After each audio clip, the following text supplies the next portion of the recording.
And so, but once they get into court, then you step up, and then now it's left up to the victim to give a little bit more information as to why they need an order of protection, and then it's left up to the abuser or the accused to say why, to try to convince the judge that it's not true, because sometimes it's not true, and then it's left up to the judge to say, okay, and sometimes the judge will continue the case for several times, giving people a chance to come back and to more evidence and that sort of thing. They won't just issue the permanent order of protection. And usually they do about 2 years, depending on the seriousness of the matter. And then they'll say, okay, 2 years order of protection, you have to stay away from that person.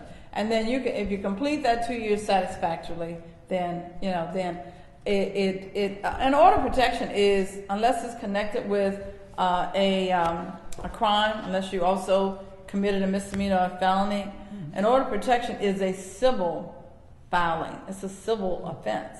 It's not even a criminal filing. It's a civil offense, which means that it should not be on your criminal record, but of course they can look it up, especially if it's filed with a domestic relations case when you were getting a divorce and maybe a husband or wife decided to file an order of protection against a person.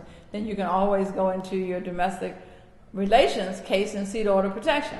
Whereas on the criminal side, there's a possibility that maybe it could be expunged. But on the civil side, it can never be expunged, because we don't, unless you ask the judge to seal the case.